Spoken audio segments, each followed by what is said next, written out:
नमस्कार दोस्तों, स्वागत है आपका बिहार एक्सप्रेस न्यूज में। तो चलिए आपको लेकर चलते हैं आज की मुख्य और ताज़ा खबरें की ओर। इससे पहले आप वीडियो को किस शहर से देख रहे हैं कमेंट में जरूर बताएं और वीडियो अच्छी लगी तो वीडियो को लाइक करके चैनल को सब्सक्राइब जरूर करें। हवाई अड्डे के अध्ययन के लिए मिली 37,87,800 रुपए की स्वीकृति। भागलपुर में हवाई अड्डे के विकास की दिशा में एक महत्वपूर्ण कदम उठाते हुए भारतीय विमानपत्तन प्राधिकरण ने साइट विजिट और पूर्व व्यवहार्यता अध्ययन के लिए वित्तीय वर्ष 2024-25 में 37,87,800 रुपए की राशि स्वीकृत की है। वहीं भारतीय विमानपत्तन प्राधिकरण को यह राशि सिविल विमान निदेशालय पटना द्वारा प्रदान की जाएगी। निर्देशित किया गया कि इस राशि का उपयोग केवल साइट विजिट और पूर्व व्यवहार्यता अध्ययन के लिए ही किया जाएगा और किसी अन्य उद्देश्य के लिए इसका उपयोग नहीं होगा। इस पहल से क्षेत्रीय कनेक्टिविटी को सुदृढ़ करने और भागलपुर हवाई अड्डे के उन्नयन की दिशा में प्रगति की उम्मीद बढ़ गई है। ड्राइविंग लाइसेंस और आरसी में कर लिए काम नहीं तो लगेगा जुर्माना। बिहार में छोटी या बड़ी गाड़ी चलाने वाले अपना स्मार्ट कार्ड वाले ड्राइविंग लाइसेंस व आरसी में मोबाइल नंबर जरूर अपडेट करा ले, यह अनिवार्य किया गया है। वही नंबर व पता अपडेट नहीं होने पर संबंधित वाहन मालिकों पर मोटर वाहन अधिनियम के तहत कार्रवाई हो सकती है। मोबाइल नंबर अपडेट हुए बिना आप अपने वाहन का पॉल्यूशन सर्टिफिकेट भी नहीं बनवा सकेंगे। ऐसी स्थिति में आपको जुर्माना भी देना पड़ सकता है। वहीं आप परिवहन विभाग के हेल्प डेस्क नंबर पर कॉल करके मदद ले सकते हैं, जबकि घर बैठे ही मोबाइल नंबर अपडेट भी आप कर सकते हैं। भागलपुर में परिवहन सचिव संजय कुमार अग्रवाल के निर्देश को लेकर जिला परिवहन पदाधिकारी ने यह कदम उठाया है। बताया गया कि ऑनलाइन या संबंधित जिला परिवहन कार्यालय में भी अपडेट कर सकते हैं। मोटर एंड निरीक्षक एस एन मिश्रा ने बताया कि जिला परिवहन कार्यालय में यह काम शुरू कर दिया गया है। तूफान का भागलपुर पूर्णिया में दिख रहा असर। बिहार का मौसम फिर एक बार बदला है। ये बंगाल की खाड़ी में हुए हलचल से सुबह में भी असर दिखाया है और प्रदेश के कई जिलों में तेज हवा और बारिश ने जनजीवन प्रभावित किया है। ये भागलपुर, मुंगेर, पूर्णिया समेत कोसी सीमांचल के जिलों में मौसम ने करवट ले ली है। वहीं बीते 2 दिनों से लोगों को गर्मी से राहत मिली है। वहीं बाढ़ की मार झेले इलाकों में इस बारिश ने लोगों की समस्या और बढ़ा दी है। वहीं पलायन करके सुरक्षित स्थानों पर किसी तरह अपनी जान बचा रहे बाढ़ पीड़ितों के लिए यह आंधी और बारिश दोहरी मार बनकर आई है। इधर मौसम विभाग ने अगले 4 दिनों का मौसम पूर्वानुमान जारी किया है। भागलपुर में डीजे के स्वर में बनता था अवैध हथियार। भागलपुर में मिनी गन फैक्ट्री का खुलासा फिर एक बार हुआ है। कहलगांव के अमडंडा थाना क्षेत्र के चांदपुर गांव में कोलकाता स्टे पर भागलपुर पुलिस ने संयुक्त कार्रवाई कर एक मिनी गन फैक्ट्री का अध्ययन किया है। वहीं पुलिस ने 5 आरोपितों को मौके पर से गिरफ्तार किया, जिसमें उस मकान का मालिक भी शामिल है जिसमें मिनी गन फैक्ट्री चल रही थी। वहीं गिरफ्तार आरोपितों में 3 मुंगेर जिला, खगड़िया जिला का रहने वाला है। अन्य लोगों की संलिप्तता जाँच कर रही है। भूमि सर्वेक्षण में किस तरह की जमीन के लिए कौन से दस्तावेजों की होगी जरूरत, एसओ ने दी जानकारी। बढ़ते भूमि विवाद और अपराधों को देखते हुए बिहार सरकार ने भूमि सर्वेक्षण कराने का फैसला किया है ताकि लोगों को अपनी जमीन का मालिकाना हक मिल सके। साथ ही सरकारी सर्वेक्षण के जरिए जमीन से जुड़े सभी रिकॉर्ड को अपडेट करेगी। इसी सिलसिले में कैमूर जिले के भभुआ प्रखंड में नगर निकायों को छोड़कर 286 राजस्व गाँवों का सर्वेक्षण कार्य शुरू हो गया है। साथ ही गाँव जाकर चौपाल लगाकर ग्रामीणों को इसकी जानकारी दी जा रही है। वही राजस्व कर्मचारियों द्वारा संबंधित सभी दस्तावेजों को दुरुस्त किया जा रहा है। दरभंगा एम्स के लिए जमीन ट्रांसफर का काम पूरा 2 एम्स वाला दूसरा राज्य बनेगा बिहार। बिहार के नीतीश सरकार ने मंगलवार को दरभंगा में प्रोसेस एम्स के लिए केंद्र सरकार को जमीन ट्रांसफर कर दी है। इसकी जानकारी सुबह के स्वास्थ्य मंत्री मंगल पांडे ने सोशल मीडिया प्लेटफॉर्म एक्स पर दी। उन्होंने अपने पोस्ट में लिखा कि बिहार के दूसरे एम्स दरभंगा की पूरी जमीन भारत सरकार के स्वास्थ्य मंत्रालय को मुख्यमंत्री नीतीश कुमार के निर्देशानुसार हस्तांतरित कर दी गई है। हाल ही में केंद्रीय स्वास्थ्य मंत्री JP नड्डा ने ऐलान किया था कि अगले महीने यानी अक्टूबर में दरभंगा एम्स के निर्माण का कार्य शिलान्यास किया जाएगा। वहीं भारत के प्रधानमंत्री मोदी इस अस्पताल की नींव रखेंगे। शिलान्यास होने के बाद एम्स का निर्माण कार्य तेजी से होगा।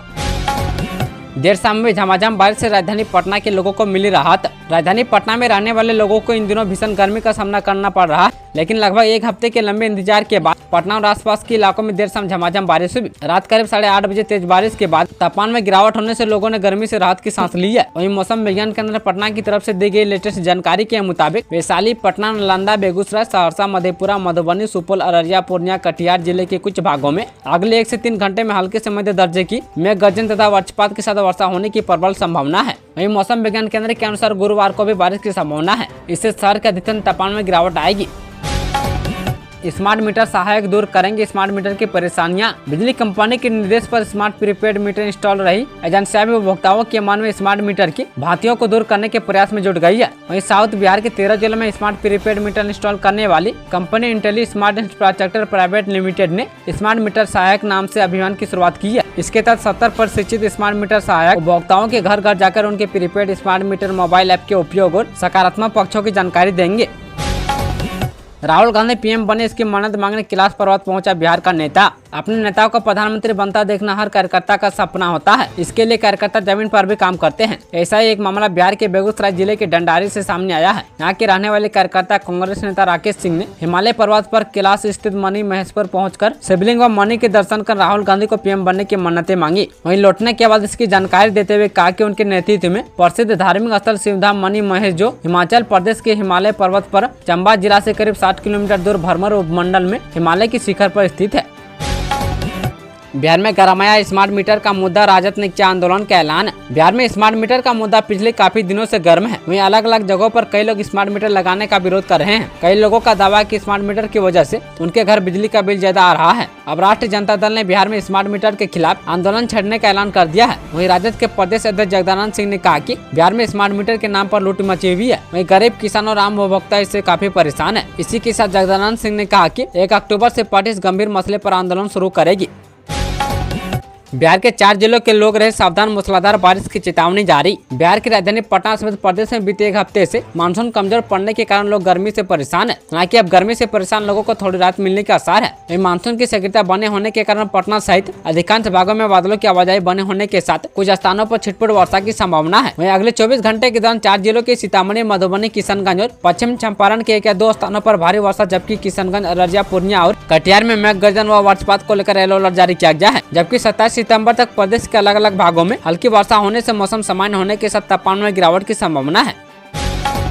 जमालपुर भागलपुर के बीच ट्रेन सेवा बहाल, 64 घंटे से परिचालन पूरी तरह था बंद। जमालपुर और भागलपुर रेलवे स्टेशनों के बीच तीसरे दिन मंगलवार को रेल परिचालन आरंभ हो गया। वहीं शनिवार की रात्रि 11:45 से इस रेल खंड पर बाढ़ के कारण ट्रेनों की आवाजाही पर सुरक्षा के दृष्टिकोण से पुनः प्रतिबंध लगा दिया गया था, क्योंकि रेल खंड के रतनपुर और बरियारपुर रेलवे स्टेशनों के बीच स्थित रेलवे ब्रिज संख्या 195 के गाटर से बाढ़ का पानी ऊपर चला गया था। वहीं जलस्तर घटने के बाद मंगलवार से इस ट्रेन पर परिचालन आरंभ हो गया है, जिससे रेल यात्रियों ने राहत की सांस ली है।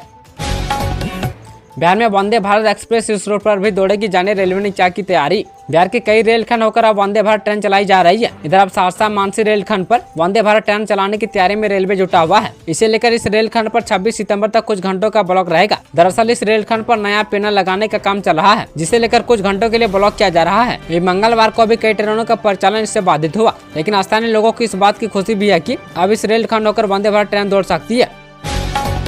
सीएम हेमंत सोरेन ने पीएम मोदी को लिखा पत्र, मांगा 1,36,000 करोड़ रुपये। मुख्यमंत्री हेमंत सोरेन ने पीएम मोदी को पत्र लिखा है। उन्होंने अपने पत्र में बकाया 1,36,000 करोड़ रुपए की मांग की है। और झारखंड के सीएम ने अपने पत्र की प्रतियां सोशल मीडिया प्लेटफॉर्म एक्स पर साझा करते हुए लिखा कि हमारे मांग सिर्फ न्याय की है और झारखंड के लोगों ने अपने राज्य के लिए लंबा संघर्ष किया है और हम चाहते हैं कि हमारे संसाधनों एवं अधिकारों का उचित उपयोग हो। उन्होंने कहा कि झारखंडियों का हक मांगे तो यह जेल डाल देते हैं, पर अपने हक के लिए हर कुर्बानी मंजूर है। बिहार और कोलकाता पुलिस ने भागलपुर में अवैध हथियार फैक्ट्री का किया भंडाफोड़। पड़ोसी राज्य बिहार के भागलपुर में एक अवैध बंदूक फैक्ट्री पर कोलकाता पुलिस और बिहार पुलिस की संयुक्त टीम द्वारा छापेमारी के दौरान 5 लोगों को गिरफ्तार किया गया और अर्धनिर्मित अग्नि अस्त्रों को जब्त किया गया। वहीं अवैध बंदूक बनाने वाली यह इकाई भागलपुर जिले के चांदपुर गाँव में स्थित थी। बयान के मुताबिक संबंध में 4 श्रमिकों और संपत्ति के मालिक को हिरासत में लिया गया है। बिहार में उद्योग के लिए जमीन की समस्या खत्म, इस जिले में मिली 234 एकड़ जमीन। उद्योग स्थापित के लिए अब जमीन की समस्या दूर हो गई है। प्रशासन ने इसके लिए 234 एकड़ जमीन की खोज की है। वहीं कटोरिया व चंदन प्रखंड में जमीन की पहचान कर राज्य के उद्योग मंत्रालय को इसके लिए पत्र लिखा है। प्रशासन ने कहा कि उद्योग स्थापित के लिए निवेशक बांका आए, यहाँ उनको जमीन की सुविधा दी जाएगी। इसके पहले बौंसी प्रखंड के फगा पंचायत के बरमासिया में 25 एकड़ जमीन इसके लिए बीएडा को दी गई है। वहीं डीएम अंशुल कुमार ने कहा कि जमीन उपलब्ध करा दी गई है। उद्योग विभाग द्वारा इस पर उद्योग लगाने की दिशा में पहल करेगा। बिहार में बने रेल इंजन से दौड़ेगी अफ्रीका में ट्रेन। बिहार के मढ़ौरा में बनने वाले रेल इंजन से अफ्रीका के विभिन्न देशों की ट्रेनें दौड़ेगी। वहीं आत्मनिर्भर भारत के तहत अफ्रीकी देशों में इंजन की आपूर्ति की जाएगी। मढ़ौरा रेल इंजन कारखाना 2025 से अफ्रीका को इवोल्यूशन सीरीज के लोकोमोटिव का निर्यात शुरू करेगा। वहीं भारतीय रेलवे वेबटेक का संयुक्त उद्यम और वेबटेक लोकोमोटिव प्राइवेट लिमिटेड इंजन के निर्यात के लिए अपने संयंत्र की क्षमता का विस्तार कर रहा है। ये पहली बार संयंत्र एक वैश्विक ग्राहक को निर्यात के लिए लोकोमोटिव का निर्माण करेगा। बिहार में मारे जाएंगे नीलगाय और जंगली सुअर, सरकार के फैसले से किसान खुश। बिहार के 5 जिलों में नीलगाय और जंगली सुअरों को मारने के लिए अभियान शुरू किया जाएगा। राज्य के पर्यावरण, वन एवं जलवायु परिवर्तन मंत्री प्रेम कुमार ने यह जानकारी दी है। बिहार के 5 प्रभावित जिलों में नीलगाय और जंगली सुअरों को मारने के लिए अभियान शुरू करने का निर्णय लिया गया। वहीं वैशाली, पूर्वी चंपारण, बक्सर, सिवान और समस्तीपुर में इस महीने से निर्धारित प्रक्रियाओं के अनुसार यह 5 जिले सबसे अधिक प्रभावित जिलों में शामिल है, जहाँ इन 2 जानवरों ने फसलों को सबसे अधिक नुकसान पहुँचाया है। यूपी पुलिस के एनकाउंटर में ढेर हुआ बिहार का शराब माफिया।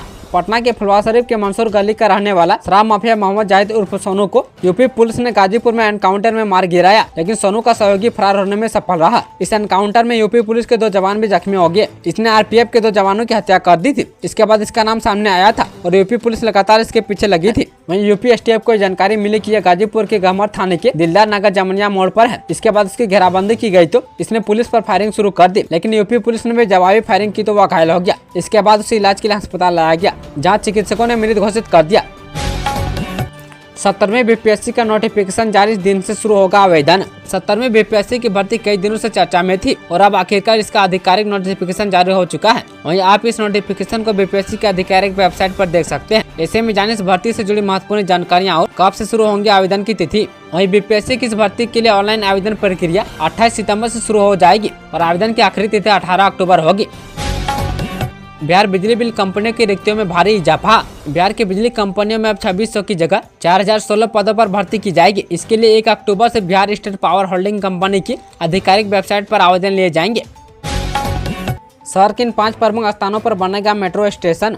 बिहार के भागलपुर जिले में 5 मेट्रो स्टेशन बनाने के लिए चयन किया गया है। राज्य सरकार ने भागलपुर समेत प्रदेश के 4 जिलों में मेट्रो परिचालन की दी अनुमति। बिहार सरकार ने RITES कंपनी को भागलपुर मेट्रो के लिए फिजिबिलिटी रिपोर्ट तैयार करने की जिम्मेदारी दी है।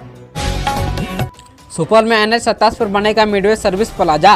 सुपौल जिले के विकास में एक नया अध्याय जुड़ने जा रहा है। ईस्ट वेस्ट कॉरिडोर NH 27 पर अवस्थित कोसी महासेतु के समीप आसनपुर कोपा में पर्यटन विभाग की भूमि पर मिडवे सर्विस प्लाजा का निर्माण किया जाएगा। इस महत्वाकांक्षी परियोजना के लिए पर्यटन विभाग ने बुधवार को 29.33 करोड़ रुपए की स्वीकृति प्रदान की है। इस बात की जानकारी बिहार के पर्यटन एवं उद्योग मंत्री नीतीश मिश्र ने सोशल मीडिया प्लेटफॉर्म X पर दी है।